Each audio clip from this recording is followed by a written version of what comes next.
بسم اللہ الرحمن الرحیم۔ السلام علیکم ورحمۃ اللہ وبرکاتہ۔ مایوسی گناہ ہے، ہمت نہیں ہارے۔ اتنا سفر جب اللہ پر یقین کر کے طے کیا ہے تو باقی کا سفر کرنے سے کیوں گھبرانے لگے؟ آپ کی ہر دعا تو آپ کو آپ کی منزل اور اللہ پاک کے قریب کر رہی ہے، تو کیوں صبر سے کام نہیں لے رہے؟ صبر کریں، صبر میں آنسو نہیں نکلتے، شکوہ بھی نہیں کرتے ہیں، بس اللہ سے مدد مانگتے ہیں۔ وہ المجیب ہے، آپ کو کبھی بے آسرا نہیں چھوڑے گا۔ دل واقعی اللہ کے اختیار میں ہے، اللہ سوچے پڑھ لیتے ہیں، بن کہے دل کی باتیں جان لیتے ہیں۔ دل کے کسی گوشے میں چھپی خواہش کب پوری کر دیتے ہیں، پتہ بھی نہیں چلتا۔ ہاں، آپ پر بس اتنا واجب ہے کہ آپ صبر کے ساتھ اس کے فیصلوں کا انتظار کریں اور بے فکر ہو جائیں۔ امید کی ڈور اگر ٹوٹ بھی جائے تو بار بار گرا لگا لیا کریں، چاہے 1000 بار بھی یقین کھو دیں تب بھی پھر سے ناتا جوڑ لیا کریں، لیکن ڈور ٹوٹنے نہ دیا کریں۔ کیا خبر اللہ کو ٹوٹ ٹوٹ کر باندھی گئی امیدوں کی ڈور کتنی پسند ہو؟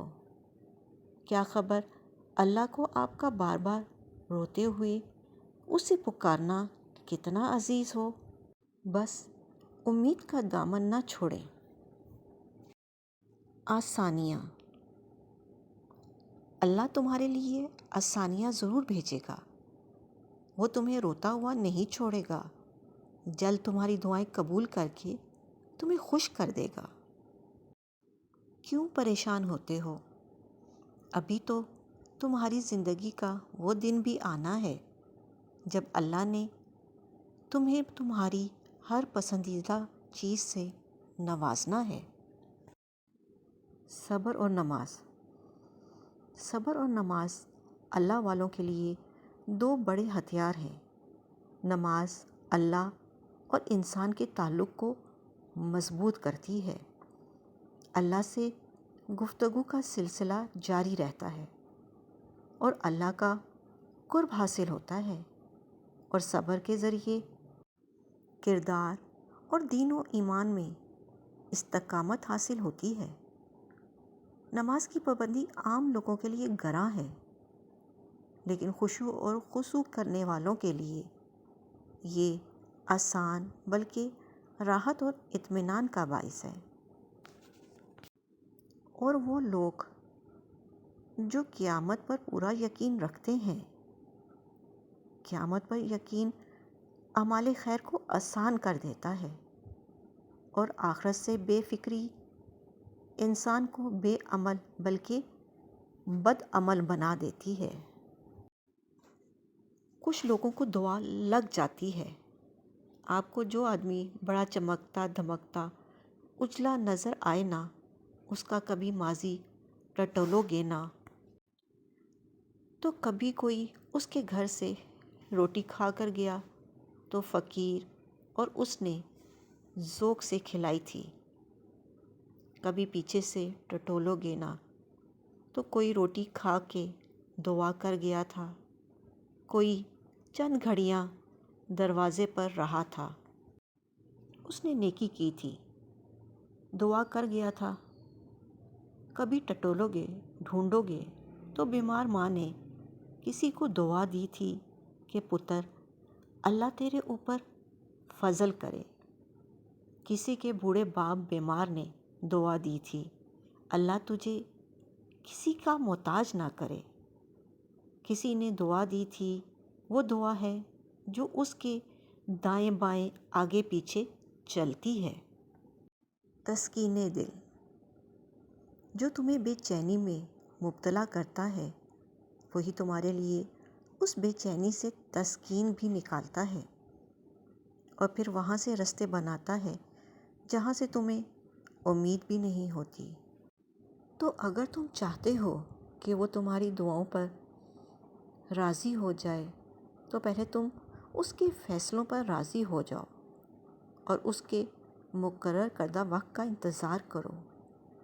تمہارا یقین اور تمہاری دعائیں ہی تمہارے حالات بدلتی ہیں، اور جب اللہ رب العزت تمہیں خود سے رجوع کرنے کی توفیق دے دیتا ہے تب وہ قبولیت کو تمہاری تمام دعاؤں کا مقدر بنا دیتا ہے۔ اور صبر کرنے والوں کو خوشخبری دے دو۔ جب کبھی لوگوں کی دی ہوئی تکلیف سے دل پریشان ہو تو یاد رکھیں آپ کا رب بہت محبت اور توجہ سے آپ کی بات کو سن رہا ہے، اور وہی ہے جو آپ کی تکلیفوں کو دور کر سکتا ہے۔ یہ تمام آزمائشیں جو اس وقت تم پر آئی ہوئی ہیں، ان میں اللہ کی حکمت اور مصلحت پوشیدہ ہے۔ ابھی شاید تمہیں یہ سب سمجھ نہ آئے، مگر یقین رکھو اللہ تمہارے لیے کچھ بہت ہی خاص اور بہترین تیار کر رہا ہے۔ صبر کرو اور اس کی رضا پر راضی رہو، کیونکہ صبر کا انعام ہمیشہ امید سے بڑھ کر ہوتا ہے۔ میرے اللہ کی ذات، ٹھوکر کے بغیر زندگی کہاں سمجھ آتی ہے؟ غم نہ ملے تو رب کس کو یاد آتا ہے؟ کچھ ٹوٹی ہوئی دوستیاں، کچھ بدلے ہوئے رویے، کچھ بکھرے ہوئے خواب ہی تو ہمیں زندگی کی پہچان کرواتے ہیں، ہمیں رب سے ملاتے ہیں، ہمیں بتاتے ہیں کہ اس پوری کائنات میں اگر کوئی ایسی ذات ہے جو دن کے 24 گھنٹوں میں ہر لمحے تمہیں سننے کو تیار ہے تو وہ میرے اللہ کی ذات ہے۔ جب چاہو اس کی طرف پلٹ جاؤ، وہ کبھی نہیں دھتکارے گا۔ صبر کبھی کبھی بہت مشکل ہو جاتا ہے۔ انسان واقعی بہادر بنتے بنتے تھک جاتا ہے۔ کچھ آزمائشیں واقعی کمر توڑ کے رکھ دیتی ہیں، مگر ہمارا رب ہر مشکل سے بڑا ہے۔ ہم بس صرف اس بات سے ہمت رکھیں کہ شاید ہم بھول جائیں گے، مگر وہ رب ہمارے صبر کے لمحات، وہ روتی ہوئی آنکھیں، وہ کپ کپاتے ہوئے ہونٹ، وہ سجدوں میں جھکنے والا سر، اور وہ صرف اسی کو راضی کرنے کی تڑپ میں رہنے والا دل کچھ بھی نہیں بھولے گا۔ ہمیں ہمارے ہر عمل کا اتنا اجر دے گا کہ ہم شکر کے سجدے کرتے رہ جائیں گے۔ اپنا اور اپنوں کا خیال رکھیں، خوش رہیں، خوشیاں بانٹیں۔ اللہ نگہبان۔